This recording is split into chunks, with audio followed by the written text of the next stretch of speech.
अस्सलाम वालेकुम, this is me फ़िज़ा मानो। आप देख रहे हैं मेरा चैनल लाइफस्टाइल विद फ़िज़ा।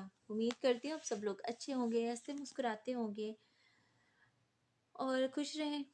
दूसरों को भी खुश रहने दें और अल्लाह पाक आप सब लोगों को अपने हिफ्ज़ ईमान में रखे। आज का जो मेरा टॉपिक है वो है हज़रत दाता गंज बख्श, जिनको ना गंज शक्कर के नाम से भी लोग वो जानते हैं। और आज जो टॉपिक वो ये है कि इनका नाम जो है ना गंज शक्कर क्यों रखा गया, या कैसे उनका नाम जो था गन शक्कर रखा, किसने रखा, क्यों रखा, कब रखा गया। तो जी इसके 3 वाक़यात हैं, छोटे छोटे से हैं, मुझे ज़ुबानी याद हो गए हैं। मैंने 3 से 4 दफ़ा पढ़े लेकिन मुझे ये कि याद हो गए हैं। कोशिश करूँगी कि मैं आपको अच्छे से सुना सकूँ। सबसे पहला जो बताया जाता है वो तो ये है कि हज़रत दाता गंज बख्श का जो नाम है उनकी वालदा ने रखा था। उनकी वालदा ने कैसे रखा था? जो हज़रत दाता गंज बख्श थे उनको ना शक्कर बहुत ज़्यादा पसंद थी। हज़रत दातागंज बख्श की जो वालदा थी, जब उन्होंने नमाज शुरू करवाई ना उन्हें, हज़रत दातागंज बख्श को, तो वो छोटे से थे। उन्होंने कहा कि जब आप नमाज पढ़ोगे तो ना आपके या नमाज के नीचे से ना, या नमाज जो होता है उसके नीचे से आपको शक्कर की पूड़ी मिलेगी। तो इसी तरह वो नमाज पढ़ते रहे और उनकी जो वालदा थी वो उनकी जय नमाज के नीचे शक्कर की पूड़ी रख दिया करती थी। जब वो नमाज पढ़ के फारिग होते थे तो अपनी शक्कर की पूड़ी निकाल लिया करते थे जय नमाज के नीचे से। एक दिन कुछ ऐसा हुआ, वो ना उनकी वालदा जो थी वो शक्कर की पूड़ी ना जय नमाज के नीचे रखना भूल गई। अब वो जब उन्होंने देखा कि उनके बेटे हैं जो हज़रत दाता गंज बख्श नमाज पढ़ रहे हैं, तो वो बड़ा परेशान सी हुई कि आज तो मैं शक्कर की पूड़ी रखना भूल गई। हज़रत दाता गंज बख्श ने नमाज पढ़ ली, वो उठे, कि वालदा ने पूछा कि आपने नमाज पढ़ ली? उन्होंने बताया कि हाँ जी मैंने नमाज भी पढ़ ली और जो शक्कर की पुड़ी थी वो भी खा ली। कि वालदा जो बहुत हैरान हुई, उन्होंने कहा आज तो मैंने शक्कर की पूड़ी रखी भी नहीं थी, तो फिर इसने कैसे खा ली? तो फिर उनकी जो वालदा थी उन्हें समझ लगी कि रब की तरफ से जो गैप से इनकी मदद हुई है इनके बेटे की। एक तो ये बात बताई जाती है कि इस वजह से उनका नाम गंज शक्कर रखा गया। इसके बाद एक और वाक्य बताया जाता है जिसमें यह है कि मुल्तान से दिल्ली एक जो है सौदागर, वो बोरियां लेके जा रहा था मुल्तान से दिल्ली। तो रास्ते में उन्हें ना हज़रत दातागंज बख्श मिले। हज़रत दातागंज बख्श ने ना उनसे वैसे ही पूछ लिया कि इन बोरियों में क्या है। अक्सर होता है ना, कोई इंसान खड़ा होता है, कोई गुजर आता, कहता है जी इसमें क्या लेके जा रहे हो। अब जो सौदागर था ना उसने टालने के लिए कह दिया कि इसमें नमक है, कि भाई खुद ही कह देगा भी कि हमने क्या करना है जी, नमक। या उसको ये था कि मुझसे मांग ना ले, उसने झूठ बोल दिया कि इसमें नमक है। तो हज़रत दातागंज बख्श ने कहा कि अगर इसमें नमक है ना तो फिर इसमें नमक ही सही बोरियों में। खैर सौदागर अपनी मंजिल की तरफ चल पड़ा। उसकी मंजिल आई, उसने बोरियां उतारी।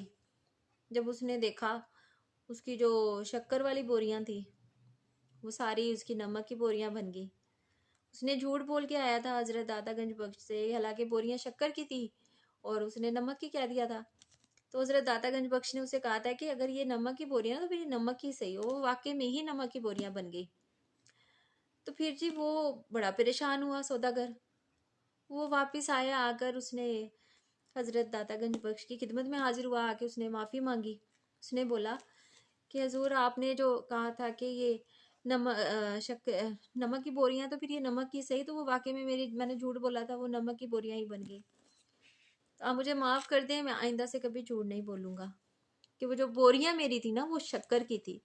तो हज़रत दातागंज बख्श खुश हुए। उन्होंने कहा कि चलो वो अगर शक्कर की बोरियां थी ना तो चलो वो शक्कर की बोरियां ही सही। सौदागर माफ़ी मांग के वापस गया। जाके उसने देखा जो उसकी नमक वाली बोरियां थी जो कि झूठ बोल के उसे मिली थी, तो वो दोबारा से शक्कर की बोरियों में बदल गई। सुबहान अल्लाह। दूसरा वाक़या ये हो गया। तीसरा जो वाक़या बताया जाता है वो ये बताया जाता है कि हज़रत दातागंज बख्श जो थे उनके मुर्शिद ने उन्हें कहा कि तुमने 3 रोज़े रखने हैं। उन्होंने एक रोज़ा रखा, उनकी गैबी मदद हुई, उन्होंने इफ्तार कर लिया। उन्होंने फिर दूसरा रोज़ा रखा, उनकी गैबी मदद हुई, उन्होंने इफ्तार कर लिया। तो जब उन्होंने तीसरा रोज़ा रखा ना, तो कोई आदमी आया, उसने आके ना सामने उनके खाना वगैरह रख दिया। उन्होंने आंखें खोली, सामने खाना पड़ा था। फिर वो यही समझे कि गैबी मदद हुई है, उन्होंने वो खाना खा लिया उठा के।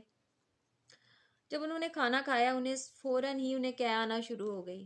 खाना खाते ही बहुत परेशान हो गए, अपने मुर्शद के पास गए, उनसे जाके सारा वाकया बयान किया। उनके मुर्शद ने फरमाया कि जो खाना आपके सामने रख के गया था, वो आदमी जो था, जो खाना आपके सामने रख के गया था, वो नशई था और जोहारी था। इस वजह से आपके मैदे ने उस खाने को बर्दाश्त नहीं किया और खाना बाहर आ गया। उनके मुर्शद ने फरमाया कि आप जो है अगला रोज़ा, तीसरा रोज़ा फिर रखो। चुनाचा उन्होंने जो तीसरा रोज़ा था दोबारा से रखा। अब तीसरा रोज़ा जब उन्होंने रखा है तो इफ्तार में उन्हें कोई गैबी मदद नहीं आई। वो काफ़ी थोड़े से परेशान हो गए कि मैं क्या खाऊं, कि गैबी मदद भी नहीं हुई। ऐसे करते करते, इंतज़ार करते करते गैबी मदद का, खाने का, वो लेट गए। जब लेटे हैं तो फिर उनसे सोया भी नहीं जा रहा था, उनको बहुत ज़्यादा भूख लगी हुई थी। फिर उन्होंने क्या किया, फिर उठ के बैठे हैं। हद से ज़्यादा उनकी जो भूख थी वो गुजर चुकी थी, बर्दाश्त नहीं हो रही थी, नींद नहीं आ रही थी। फिर उन्होंने क्या किया जी, उन्होंने 3-4 पत्थर उठाए और ना अपने मुंह के अंदर रख लिए। वो जैसे ही उन्होंने वो 3-4 पत्थर अपने मुंह के अंदर रखे, वो जो छोटी पत्थरियाँ होती हैं ना, वो उन्होंने अपने मुंह के अंदर रखे, वो शक्कर बन गई। तो फिर वो समझ गए कि बेशक यही गैबी मदद थी। तीसरा वाक्य ये बताया जाता है उनका। और भी बेमिसाल वाक्य बताए जाते हैं, लेकिन जो उनके नाम के मुतालिक से बताया जाता है वो 3 वाक्य ये बताए जाते हैं, जिसमें सबसे पहले तो उनकी वालदा का आता है कि उन्होंने को पता था कि मेरे बेटे को शक्कर बहुत पसंद है, और बाकी के 2 वाक्य जो हैं उसमें भी शक्कर का जिक्र है। तो इस वजह से उनका नाम गंज शक्कर के नाम से भी मशहूर है। उनके मज़ार पे, उर्स वगैरह पे अक्सर लोग जो हैं वो बहुत ज़्यादा शक्कर भी जो लंगर में देते हैं, और बहुत ज़्यादा तकसीम भी होती है। तो जी, उम्मीद करती हूँ आप लोगों को मेरी वीडियो अच्छी लगी होगी। और अगर आप लोगों को मेरी वीडियो अच्छी लगती है, जो मैं वाक़या आपको सुनाती हूँ, आपको पसंद आते हैं, तो चैनल को लाजमी सब्सक्राइब कर दिया करें, और बेल आइकॉन भी जो है उसको भी प्रेस कर दिया करें, ताकि जो मैं वीडियो बनाती हूँ और जो रोज़ मैं डेली पोस्ट करती हूँ ना, उसका नोटिफिकेशन आपको मिल जाया करे। और दुआओं में भी याद रखा करें, और अपने लिए भी दुआ किया करें, हमारे लिए भी किया करें। और अगर आप किसी का दिल दुखा रहे हैं तो अभी से अपने आप को समेट लें, अभी से अपने आप को संभाल लें। और इस चीज़ का आप दिल में खौफ ज़रूर बैठाए रखें कि अगर हम किसी का दिल दुखा रहे हैं तो कोई ना कोई ऐसा बंदा ज़रूर आएगा जो हमारा दिल दुखाएगा। तो कोशिश किया करें, अपने साथ, अपनी ज़ात के साथ हम जो मर्ज़ी करते रहें, ठीक है ना, वो हमारा और अल्लाह पाक का मामला होता है, तो उसका हमें किसी को जवाब नहीं देना पड़ेगा सिवाय अल्लाह के, ठीक है ना। लेकिन जब बात आ जाती है ना दूसरों की ज़ात की, दूसरों को तकलीफ़ देने की, उस पर बहुत ज़्यादा सोचा करें। आपके लफ्ज़ से किसी का दिल टूट रहा है, आपके लफ्ज़ से कोई रो रहा है, आपके दिए हुई तकलीफ़ से कोई रो रहा है, कोई परेशान हो रहा है, किसी की आंखों में आंसू आ रहे हैं, ये ना हो कि वो आपका नाम लेके अल्लाह पाक से शिकायत कर दे, तो फिर आपके पास क्या बचेगा, कुछ भी नहीं बचेगा। कोशिश किया करें कि ऐसे मामलात जो हैं उनसे थोड़ा अवॉइड किया करें, अपनी ज़ात के साथ रहा करें। बेशक अकेले रहें, लेकिन अपनी ज़ात के साथ रहें। दूसरों की ज़ात पे इतनी तनकीद करना, दूसरों की ज़ात पे जुमले कसना, दूसरों की ज़ात को परेशान करना, दूसरों की ज़ात को आंसू देना, इस चीज़ से ग्रेस किया करें।